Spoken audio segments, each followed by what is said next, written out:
உங்கள் எல்லாருக்கும் பணிந்த வணக்கம். ஒரு 2 மணி நேரமாக நீங்கள் எல்லாம் உட்காந்துருக்கீங்க. எவ்வளவு கஷ்டம்னு தெரியும். எங்களுக்கு சௌரியமாக டீ குடித்தோம், போயிட்டு வந்தோம். நீங்கள் யாராவது போகணும்னு நினச்சா நான் தப்புன்னு சொல்ல மாட்டேன். 2 பேராக போகணும். 5 பேராக போய் எனக்கு ஹார்ட் அட்டாக் வர்ற மாதிரி பண்ணக்கூடாது. ஏன்னா நான் அமாவாசை தர்ப்பணம் முடிச்சுட்டு வந்திருக்கேன். இன்னைக்கு பல கட்சிக்கு தர்ப்பணம் பண்றதுக்காக நம்ம இங்க கூடியிருக்கோம்.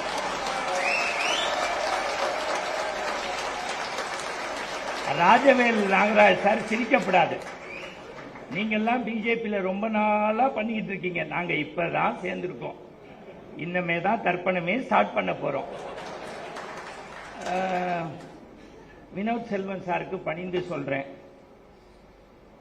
நீங்க நம்புறது நம்பாது உங்களுடைய விருப்பம்.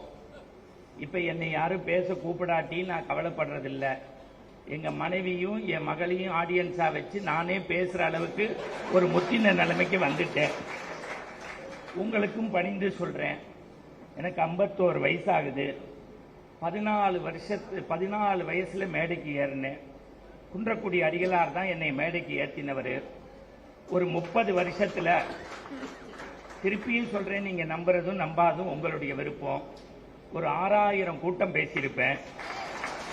தமிழ்நாட்டில் ஒரு 600 கல்வி சாலைக்குள்ளாது போயிருப்பேன். 27 கண்ட்ரிக்கு போயிட்டு வந்துட்டேன். போன வாரம் ராத்திரி 2:30 மணிக்கு சுந்தர் சாரு நம்ம டயத்துக்கு என்னை கூப்பிடுறாரு. நியூ ஜெர்சியில பெரியவா கோவில்ல உபன்யாசம்.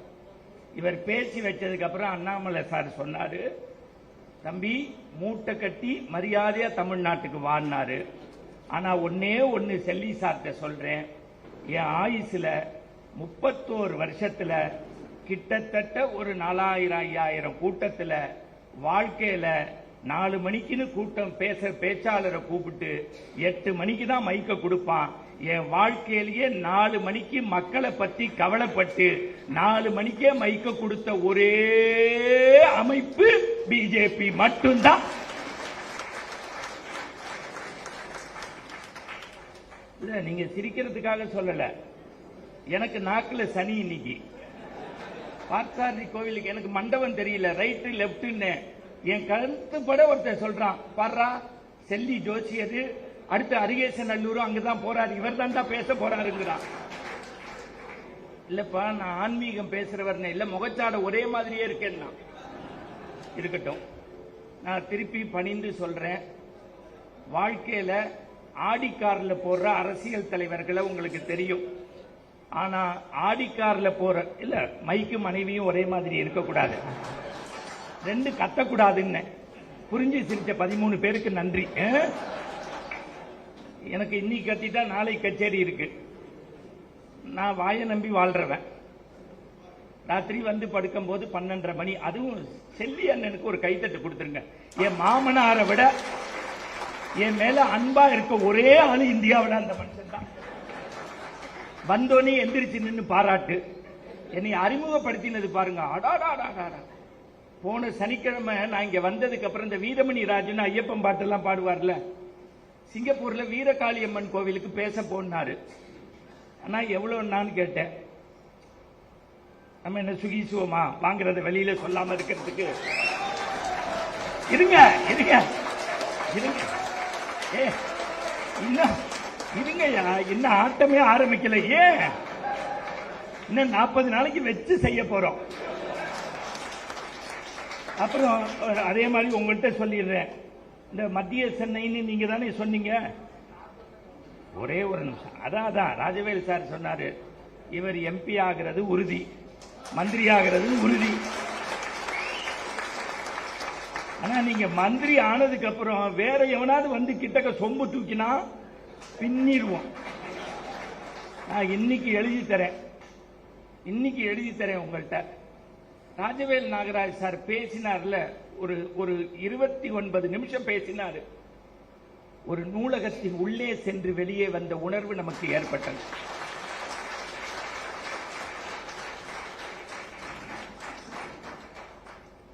முரசொலி மாறன் குடும்பத்துல பிறக்காமைய ஒருத்தரை எம்பி ஆக்கி நம்ம நாட்டுக்கு நல்லது பண்ணணும்னு நினைச்சா இவருக்கு அனுப்பிச்சு வைங்க. உங்களுக்கு ஹிந்தி தெரியுமில்ல? ஏன்னா எனக்கு தெரியாது. நான் தமிழ் தமிழ் தமிழ் அப்படின்னு. ஆனா என் ஃப்ரெண்டோட தாத்தா கோபாலபுரத்துல எல்லாரையும் தமிழ் படிக்க சொல்லி அவன் பேர் என்னெல்லாம் ஹிந்தி படிக்க சொன்னான்.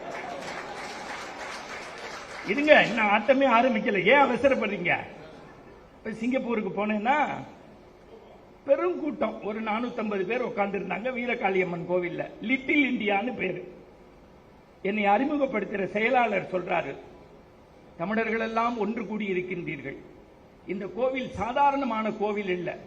30 ஆண்டுகளுக்கு முன்பு இங்கே வாரியார் வந்து மணக்க மணக்க பேசிவிட்டு தமிழ்நாடு போனார், இறந்து விட்டார். 20 வருடங்களுக்கு முன்பு புலவர் கீரன் வந்து ராமாயணம் இனிக்க இனிக்க பேசினார், தமிழ்நாடு போனார், இறந்து விட்டார்.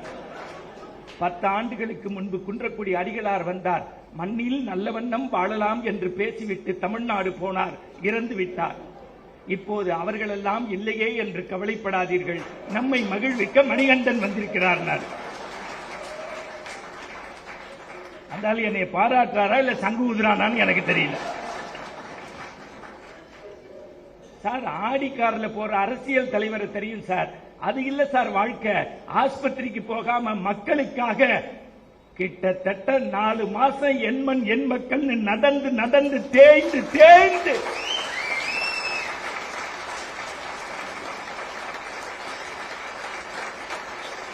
நான் இன்னைக்கு சொல்றேன், இனிமே தமிழ்நாட்டில் 2 மலை தான், ஒன்னு திருவண்ணாமலை, இன்னொன்னு அண்ணாமலை.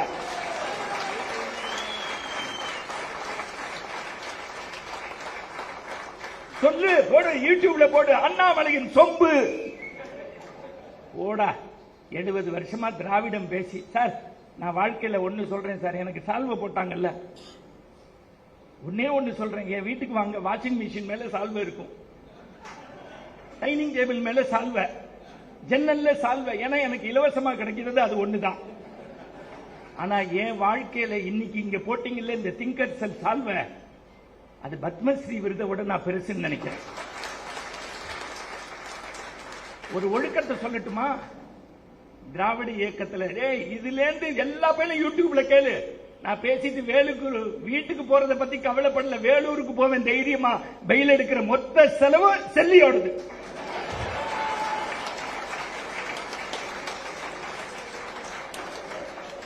எழுபது வருஷமா ஆட்டமா ஆடி எங்களை ஏமாத்தி இருக்கீங்க. சிரிக்கிற மாதிரி எடுங்க. ஆனா அவரு ஒரு 10 தடவை எடுத்துட்டாரு, எந்த பக்கமாவது நல்லா இருக்க மாட்டேன் நான் நினைச்சேன். இருக்கிறது தானே வரும். ஆனா என் மனைவி சொல்லுவா நான் அஜித் மாதிரி இருக்கேன்னு. சும்மாச்சுக்கு மேடம், அந்த மாதிரி கோபமா என்னை உச்சு பாக்குது. நல்லா சொல்றேன் செல்லி சார், ஒரே ஒரு விஷயம் தெரிஞ்சுக்கங்க. ராஜவேல் நாகராஜ் வந்து ஒரு 20 இளைஞர்களை வச்சுட்டு பேசி தமிழா பேசி டெய்லி இன்டர்வியூ போடுறாரு. கஷ்டப்படும். அந்த ஸ்டுடியோக்குள்ள போய் பார்த்தாதான் கஷ்டம் என்னன்னு தெரியும். ஒரு சேனல் நடத்துறதுலாம் அவ்வளவு ஈஸி இல்ல. அவங்க அப்பா யாரும் டாடா பிர்லா அம்பானி அல்ல, இந்த தேசத்துக்காக கடன் வாங்கி சேனல் நடத்துறா சார் மனுஷன். கைத்தட்டு பத்தாது.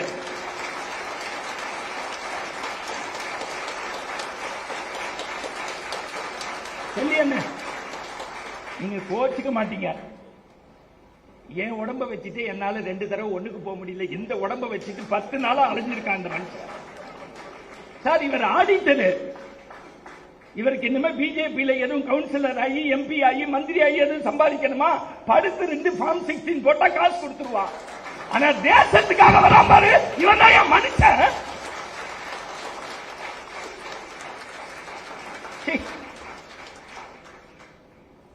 ஏன் செல்லியன் எனக்கு பிடிச்சிருக்கு. எல்லாருக்கும் சால்வை போட்டாங்க, இன்னும் 10 பேருக்கு போடணும்னாரு. ஒத்த வார்த்தை சொன்னாரு, என் காதுல விழுந்துச்சு. இல்லையான்னு இந்த பாரத மாதா மேல சத்தியம் பண்ண சொல்லுங்க. போட்ட சால்வைய வாங்கி போடாதீங்க, நம்ம திராவிடம் இல்ல, சால்வை வந்ததுக்கு அப்புறம் போடுவோம்னாரு. கைத்தட்டு பத்தாது. அதான் ஒழுக்கம், அதான் நேர்மை.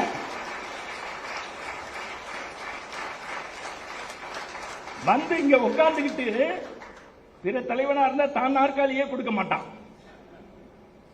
லேடிஸ் வந்திருக்காங்க, இவங்களை பின்னாடி போய் சொல்லி, அவங்களை முன்னாடி வர சொல்லி, நாற்காலி போட்டு, அங்க உள்ளவங்க சாப்பிட்டாங்களா, கேமராமேன் சாப்பிட்டாங்களா? சார், அடுத்தவன் சாப்பிட்டானான்னு கேட்கக்கூடிய ஒரு தொண்டனும் தலைவனும் இருக்கக்கூடிய இயக்கம் பிஜேபி மட்டும்தான். நான் கூகுள்ல போய் சர்ச் பண்ணேன். இந்த அவர்த்தையும் கேட்டேன் எவ்வளவு நேரம்னு. நீங்க எவ்வளவு நேரம் வேணாலும் பேசி, நாங்க 6:30 வரைக்கும் தான் வச்சிருக்கோம்னாரு. ரொம்ப குசும்பு பிடிச்சாலு. எனக்கு சாதாரணமா நான் பேசுற இடம் எதுன்னு தெரியும், டிவி ரேடியோ. அங்க ஆளே இருக்க மாட்டாங்க. ப்ரொடியூசர் வந்து ஆக்ஷன்னாலே நான் 6 மணி நேரம் பேசுவேன். இங்க 1000 பேர் உட்கார்ந்து இருக்கீங்க, அதுக்காக ஒருத்தர் நெஞ்ச பிடிச்சி எந்திரிக்கிறாரு, முடிச்சிருவேன். இந்த பாருங்களேன், இது சிரிக்கிறீங்கல்ல, இதுதாங்க வாழ்க்கை.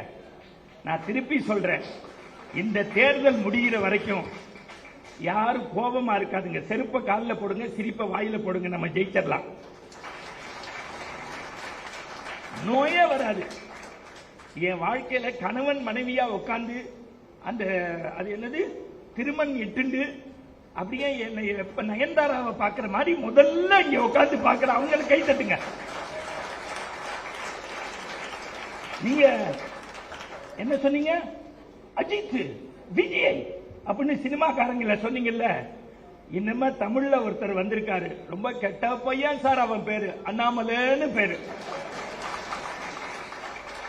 இப்படி சொல்லட்டுமா?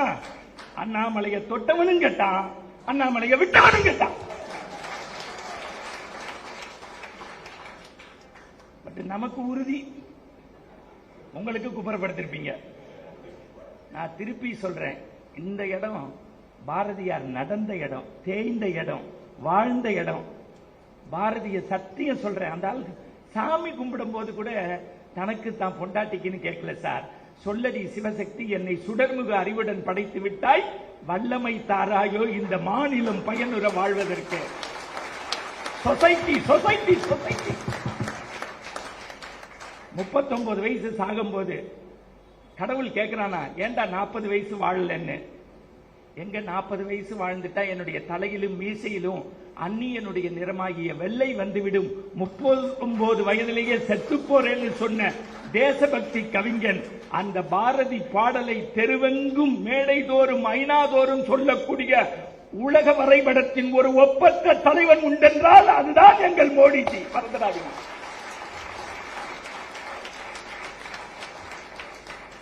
ரொம்ப நானே இன்னைக்கு என் பொண்ணே சொல்லி அமிச்சா, பதட்டமே டென்ஷனே ஆகாதப்பா, பேசி பேசி பிபி வந்துட போகுது சார். நீங்க நினைச்சு பாருங்க, உடம்புல சுகர் இருக்கு, 4 தடவை எந்திரிச்சு போறேன். இன்னுமே சத்தியம் சொல்றேன் சார், அடுத்த தடவை மோடி பிரதமரா வந்ததுக்கு அப்புறம் என் உயிர் போனா கூட நான் கவலைப்பட மாட்டேன். இந்த தேசம் நல்லா இருக்கணும், தேசம் நல்லா இருக்கணும். செல்லி குப்பரப்படுத்தி ஏசி ரூம்ல உட்கார்ந்து ஒரு நாளைக்கு 10 பேருக்கு ஜோசியம் சொன்னா கோடீஸ்வரன். எல்லாத்தையும் விட்டுட்டு ஒரு ஞாயிற்றுக்கிழமை வந்து உட்கார்ந்து இருக்காருன்னா அந்த மனுஷனுடைய கைகூப்பி வணங்குவதற்கு கடமைப்பட்டிருக்கேன். இப்ப முதல்ல நான் வந்து ஒரு சாமானியனா பாக்குறேன், எனக்கு பெரிய வித்தையெல்லாம் தெரியும். இந்த பாருங்க, இந்த பெண்கள்லாம் சிரிக்கிறீங்கல்ல, அதுதான் வாழ்க்கை. நோயே வராது, டாக்டர் வீட்டுக்கே போக வேண்டாம். நான் வினோத் செல்வத்துக்கு சேர்த்து சொல்றேன், டாக்டர் வீட்டுக்கே போகாதீங்க. ஏன்னா போனோன்னு அவர் சொல்லுவார், மூச்சை இழுத்து விடுங்கம்பாரு. நம்ம விட்டுறக்கூடாதுன்னு அங்க போறோம் சார். இது ஏதோ சிரிக்கிறதுக்கு சொல்லல. போன 22ஆம் தேதி டாக்டரை பார்க்க போறேன், உள்ளே இருந்து நர்ஸ் வந்தது. எங்கம்மா டாக்டர்னு, வாயில தெர்மாமீட்டர் வச்சு எக்ஸ்ரே எடுத்து இசிஜி எடுத்து 8000 ரூபாய் பில்லு. உள்ளே இருந்து டாக்டர் வந்து என்ன மணி கண்டனாரு. இல்ல எங்க அப்பா அம்மாவுக்கு ஏப்ரல் 2ஆம் தேதி சதாபிஷேகம், பத்திரிகை கொடுக்க வந்தேன். லூசு பேல எவனாவது நம்ம சிரிக்கிற மாதிரி இந்த நாட்டில் வச்சிருக்காங்களா? ராஜவேல் சாருக்கு சொல்றேன், நான் சைக்காலஜி படிச்சவன்.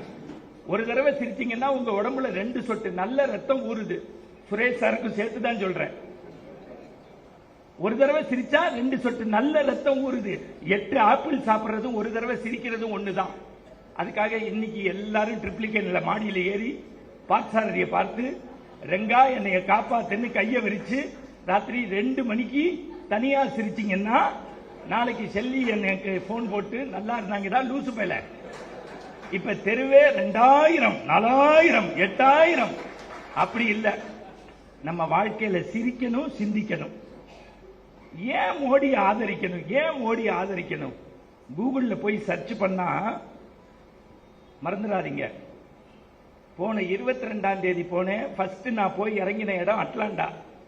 வெங்கடேஷ் சார் எடுக்கிறது முக்கியம் இல்ல, போடணும். Atlanta, Houston, New York, New Jersey, Daytona beach, bay area போனேன். அடுத்து இன்னும் 6 ஊருக்கு இருந்தது. இப்ப அதாவது பசிக்கும் போதுதான் தண்ணி கொடுக்கணும். ஃபுல் மீல் சாப்பிட்டதுக்கு அப்புறம் வேஸ்ட். இப்ப தேர்தல் நேரம் தான் புறப்பட்டு வந்தேன்.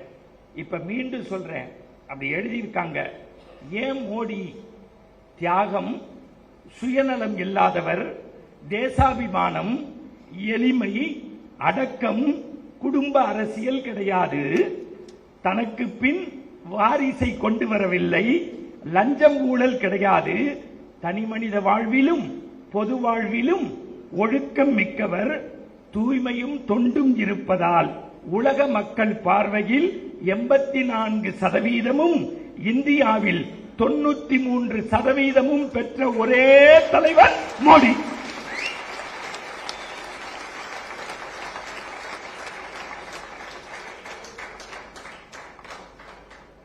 சரி, இப்ப அண்ணாமலைன்னு எல்லாரும் பாராட்டுறீங்களே, அப்படி என்ன செஞ்சிட்டாரு? என்னையே சொல்றான். எஸ்.வி. சேகர்னு ஒரு பெரிய அறிவாளி இருக்கான் பாருங்க நம்ம ஊர்ல. அதான் அண்ணாமலை ஐயருக்கு எதிர்ப்பானவர். ஏண்டா லூசு பையல, அண்ணாமலை ஐயருக்கு எதிர்ப்பானவர் இல்ல, அயோக்கியத்தனம் பண்ற அத்தனை பேருக்கு எதிர்ப்பானவர். அவன் என்ன நினைச்சிருக்கான், கமலாலயத்தில் நம்ம எல்லாம் காபி சாப்பிட்டு பச்சி குடிக்கிறோம்னு நினைக்கிறான். 45 நாள் அண்ணாமலைக்கும் ஒய்ஃப் இருக்குல்ல, அண்ணாமலைக்கு குழந்தை இருக்குல்ல, அண்ணாமலைக்கு தூக்கம் இருக்குல்ல, அண்ணாமலைக்கு உடம்பு உபாதை இருக்குல்ல, எல்லாத்தையும் விட்டுட்டு இந்த தேசத்துக்காக நடக்கிறான்டா. நான் சொல்றது உண்மையா பொய்யான்னு இன்னைக்கு போய், ஏன்னா மணிகண்டன் நீங்க சொல்லலாம், பேச்சாளர்னே இப்படிதான்டா பேசுவாங்க. ஏன்னா நம்ம ஊர்ல 70 வருஷமா தலைவர்கள் பேசினா கற்போடு இருப்போம், கற்பை காப்பாற்றுவோம், கற்பு நம்ம உயிர். கார்ல போனோம்னு டிரைவர் கேட்பாரு, ஐயா எந்த வீட்டுக்கு போகணும்னு. இதெல்லாம் புரிஞ்சாதான் சிரிக்க முடியும். போதுண்டா. ஒன்னே ஒன்னு கேட்கிறேன், அண்ணாமலை வாலண்டியர் ரிட்டையர்மெண்ட் வாங்கிட்டு விஆர்எஸ் கொடுக்கிறாரு. போலீஸ் துறையிலிருந்து வேண்டான்ட்டு பொது வாழ்க்கைக்கு வராரு. திடீர்னு முடிவெடுக்கிறாரு. இன்னைக்கு போய் யூடியூப்ல பாருங்க, நான் சொன்னது பொய்னா நான் அட்ரஸும் கொடுத்துட்டு போறேன், சட்டையை கொடுத்து தூக்குங்க. ஒரு பிரிவு உபச்சார விழா நடக்குது. மேடையில உட்கார்ந்து இருக்காரு, தமிழ்ல மொழிபெயர்த்திருக்காங்க. அவருக்கு பிடிச்சது முதல்ல ஒரு கான்ஸ்டபிளா. அந்த கான்ஸ்டபிள பேச சொல்றாங்க. 45 நிமிஷம் அந்த ஆள் பேசுறா சார் கான்ஸ்டபிள். பொதுவா காவல்துறையில டிஎஸ்பி இன்ஸ்பெக்டர் மதிக்க மாட்டாரு, இன்ஸ்பெக்டர் எஸ்ஐ மதிக்க மாட்டாரு, எஸ்ஐ கான்ஸ்டபிள் மதிக்க மாட்டாரு. ஆனா எஸ்பி ஆன பிறகும் எங்களுக்குள்ள இருக்கக்கூடிய மனித நேயத்தை மதிச்ச முதல் மனிதன் அண்ணாமலை. பேசிக்கிட்டே இருக்காரு, தாரதாரையா தண்ணி வருது கண்ல இருந்து. அந்த மனுஷன் ஓடி வந்து வாட்டர் பாட்டில் உடைச்சு தண்ணி கொடுக்கறான். எல்லாரும் கை தட்டுறாங்க. இப்ப கூட நீங்க எல்லாம் கைதான் தட்டுறீங்க. கான்ஸ்டபிளுக்கும் கண்ணீர் வந்தா நாக்கு வரண்டா தண்ணி வேணும்னு ஈர இதயத்தோட இருக்கிறான்ல, இந்த அண்ணாமலை தாண்டா நாட்டுக்கு வேணும்னு சொல்றாரு. ரைட். இப்ப முதல் விஷயம், ஒண்ணு அண்ணன் பயப்படக்கூடாது, இன்னும் விஷயத்துக்கே வரலையான்னு. ஒண்ணும் கிடையாது. நான் உண்மையாலுமே சொல்றேன், தனித்தனியா எனக்கு இங்க உள்ள சகோதரிகளோ இல்ல வெங்கடேசனையோ இல்லை சுரேஷையோ இல்ல இவங்களையோ இங்க உட்கார்ந்து இருக்கவங்களையோ எல்லாரையும் பேர் சொல்லி என்னால பாராட்ட முடியும். ஒன்னே ஒன்னு சொல்றேன் சார், ஞாயிற்றுக்கிழமை இந்த பாண்டியன் ஸ்டோரையும் சரவண மீனாட்சியையும் குக்கு வித்து கோமாளி என் மனைவிக்கு அப்புறம் என் மேல உயிரா இருக்கிறது இவன் தான். இது உங்களுக்கு தெரியாது. தண்ணி கொடுத்தா சீக்கிரம் முடிச்சுக்கோன்னு அர்த்தம். நல்லா கேட்டுக்கங்க, இந்த குக்கு வித்து கோமாளி, ஏன்னா சில பேர் கூட்டத்துக்கு வராத செல்போனை எடுத்துட்டு கிளம்பிடுவாங்க. அது மாதிரியான நல்லா தெரிஞ்சுக்கங்க. இத்தனை டிவி நிகழ்ச்சியும் விட்டுட்டு நாங்க 4 மணிக்கு உள்ள வந்தோம், நீங்க 3 மணிக்கே வந்துட்டீங்க. இப்ப 5:45 ஆகுது. நான் உங்க திருவடியை தொழுகிறதுக்கு கடமைப்பட்டிருக்கேன். 2.25 மணி நேரம் இந்த தேசத்தை சிந்திக்கிறதுக்காக அரங்கம் நிறைஞ்சு நான் திருவல்லிக்கேணியில 15 தடவை பார்த்தசாரதி கோவில் கிட்ட பேசியிருக்கேன். பாரதியார் இல்லத்துல 30 தடவை பேசியிருக்கேன். 3 பேர் இருப்பான், நான் இருப்பேன், மைக் செட்டுக்காரன் இருப்பான். அரங்கம் நிறைஞ்சிருக்குல்ல, இந்த அமைப்புக்கு ஒரு நல்ல கைத்தட்டு கொடுங்க. பத்தாது. இதுதான் வெற்றி, இதுதான் வெற்றி, இதுதான் வெற்றி.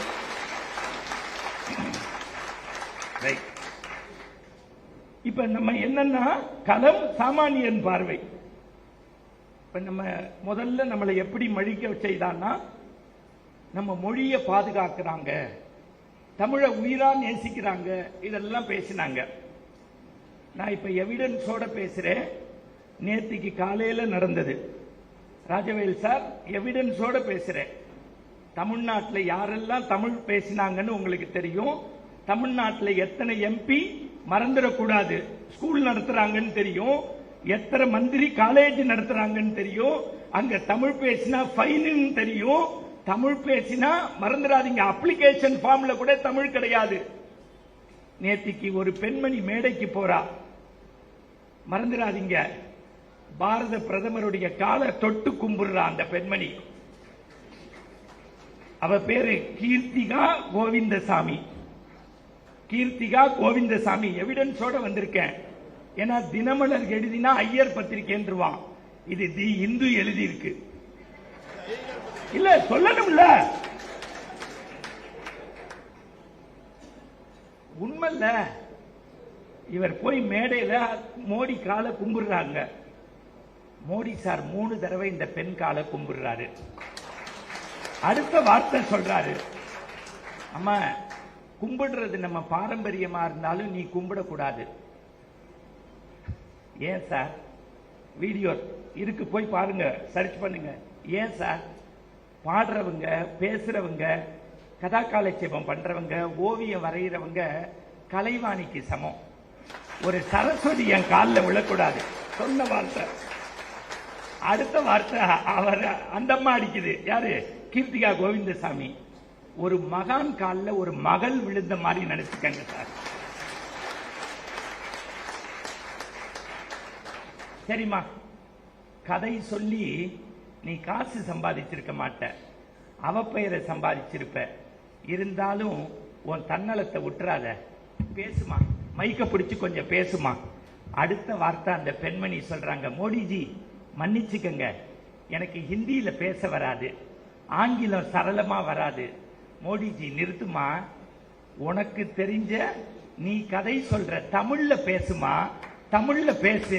ஏன்னா எனக்கு பிடிச்ச லாங்குவேஜ் தமிழ். நான் ஐநா சபையில போனாலும் திருக்குறள் சொல்லுவேன், பல்லடம் கூட்டத்துக்கு வந்தாலும் தமிழ் பேசுவேன். மறந்துடாதீங்க, அவர் பாரதியார் பாட்டோ திருக்குறளோ. நான் போன மாசம் மலேசியா போயிருந்தேன். எனக்கு முன்னாடி திராவிடத்தை சேர்ந்த ஒரு PhD வாங்கின பேராசிரியர் திருக்குறள் மாநாட்டில் பேசுறான். திருக்குறள் 1330 குறள், 133 அதிகாரம், அதிகாரத்திற்கு 10 குறள், அல்ல அல்ல வரும் அறம்பொருள் இன்பம் உண்டு, சண்டால பாவி 1 மணி நேரம் ஒரு குறள் கூட சொல்லாம பேசிட்டான். அப்புறம் நான் போனேன் நாகராஜ் சார். அப்புறம் நான் சொன்னேன், இல்லையா திருக்குறள்ல தொட்டனை தூரு மணற்கேணி மாந்தருக்கு கட்டணை தூரு அறிவு, கணக்குல தோண்ட தோண்ட தண்ணி வர்ற மாதிரி படிக்க படிக்க அறிவு வரும். ஏன் வரும்? கற்க கசடர கற்பவை கற்றபடி நிற்க அதற்கு தக. படிக்கிறது முக்கியம் இல்ல, படிச்சபடி நிக்கணும். மறந்துடாதீங்க, படிச்ச ஆடிட்டர் தான் இந்த தேசத்துக்கு ஓடி உழைக்கிறான். படிச்சு மறந்துடாதீங்க, நம்முடைய வாழ்க்கையை சொல்லக்கூடிய செல்லி தான் இன்னைக்கு தேசத்துக்காக நேரத்தை விட்டுட்டு, காசை விட்டுட்டு, குடும்பத்தை விட்டுட்டு, போட்ட சால்வையை கூட போடக்கூடாது, வந்ததுக்கு அப்புறம் போடுறாங்கிறாத இந்த ஒழுக்கை படிச்சவன் தான் பார்க்க முடியும். சரி, இந்த இப்ப ஒரு பையன் தண்ணி கொண்டு வந்து வச்சான்ல, அதுக்கு குரல் உண்டா? அன்பில்லார் எல்லாம் தமக்குரியார், அன்புடையார் என்பும் உரியர் பிறருக்கு. இப்ப நான் பேசுறேன், சகோதரிக்கு பிடிக்கல, என்ன குரல் சொல்லலாம்? போயிட்டு வருவீங்கல்ல? ஏன்னா பல பேர் வருவோம் வருவோம் நாங்க. இன்னைக்கு சொல்ற, எழுதி வச்சுக்கங்க. இந்த பிஜேபி வந்து 5 சீட்டு வரும், 6 சீட்டு வரும், 25% வாக்கு வரும். எல்லாம் செய்யற மோடிக்கு இந்த தடவை 39 சீட்டும் கொடுக்கிறோம். பத்தாது.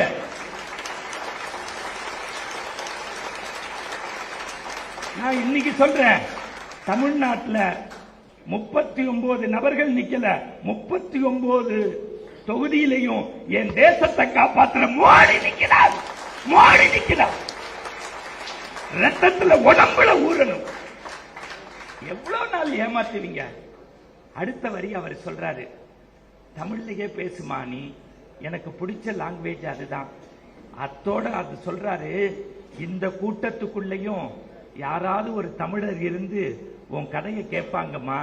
ஒன்னே ஒண்ணு, அடுத்தவங்களுக்காக எதையும் மாத்திக்காதீங்க. உலகத்திலேயே எனக்கு பிடிச்ச மொழி தமிழ் மொழி. இப்ப தமிழர்கள் மனசாட்சியில கை வச்சு ஓட்டு பெட்டிய பார்க்கும் போது தமிழ்னு குடும்பத்தை வளர்த்தவங்க வேணுமா, தமிழ தேசத்தெல்லாம் கொண்டு போய் சேர்த்த மோடி வேணுமா? சரி,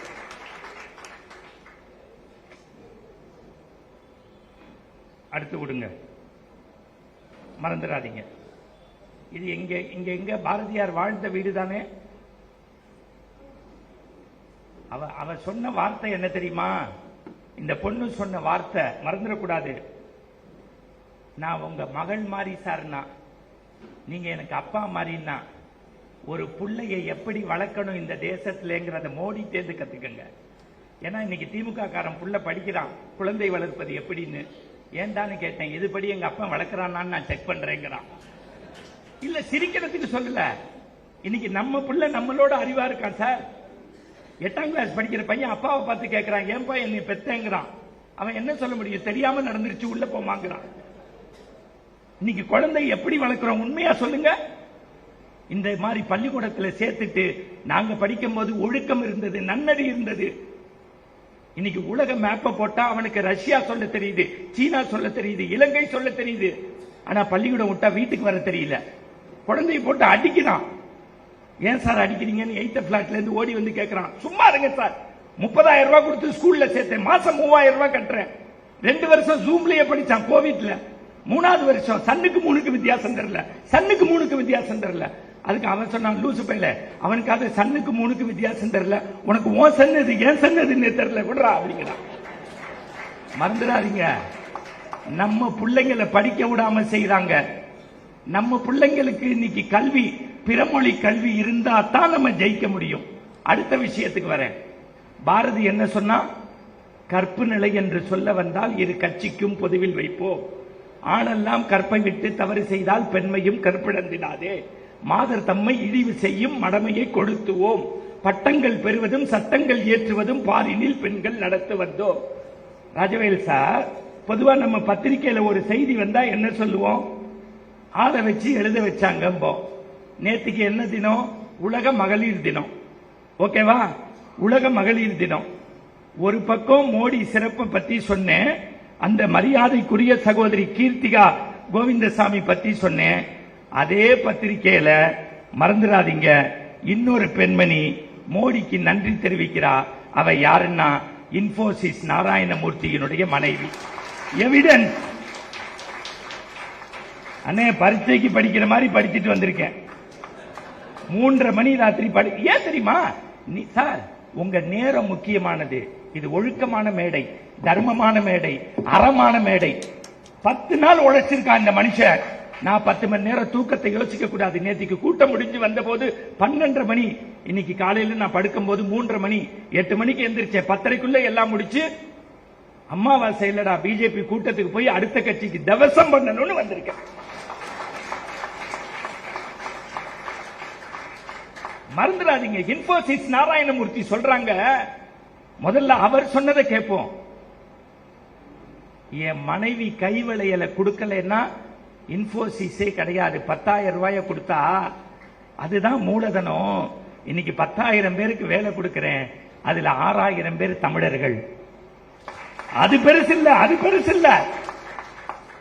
நியமன எம்பியா என்னை நியமித்த முர்மு அம்மாவுக்கும் என்னையும் மதிச்சு சமூக பணி அங்கீகரித்த மோடிஜி அவர்களுக்கும் என்னுடைய மனமார்ந்த நன்றி. உண்மையான மகளிர் தினம் என்று கொண்டாடக்கூடிய தலைவர்கள் மத்தியில் ஒரு மகளிரை நம்பி பொறுப்பு கொடுத்திருக்கிறீர்கள். நாங்கள் சாதித்து காட்டுவோம். சொன்னது பிஜேபி உறுப்பினர் அல்லாத சுதாமூர்த்தி. எவிடன்ஸ். இப்ப நீங்க முடிவு பண்ணணும், யாரு வேணும், நமக்கு எந்த மாதிரி தலைவர் வேணும். தயவு செய்து உங்கள்கிட்ட கொடுக்கிறேன். இன்னொன்னு ஒன்னே ஒன்னு கேட்கிறேன், வாழ்க்கையில முன்னுக்கு வர்றதுக்கு பேக்கப்போ புஷ்அப்போ பணமோ தேவையில்லைங்க, ஒழுக்கம் வேணும். ஒன்னே ஒன்னு கேட்கிறேன், வீடு வீடா பேப்பர் போட்டே ஒருத்தர் படிச்சாரு தெரியுமா? 8 ரூபாய் ஃபீஸ் கட்ட முடியாம அண்ணன் டென்த் தினமணி பேப்பரை போட்டு படிச்சு, மறந்துடாதீங்க, இந்த தேசத்துக்கே ஜனாதிபதி ஆனாரு. அந்த கலாமுக்கு இந்தியாவே சலாம் போட்டது. 3 பெட்டியோட போயிட்டு 2 பெட்டியோட வந்த ஒரே ஜனாதிபதி அவர்தான். அவரை ஜனாதிபதி ஆக்கிய பெருமை பாரதிய ஜனதாவுக்கு தான் உண்டு, மறந்துடாதீங்க. ஆனா அந்த ஜனாதிபதியை மீண்டும் ஜனாதிபதியாக வராம பார்த்த பெருமை திராவிட முன்னேற்ற கழகத்திற்கு உண்டு.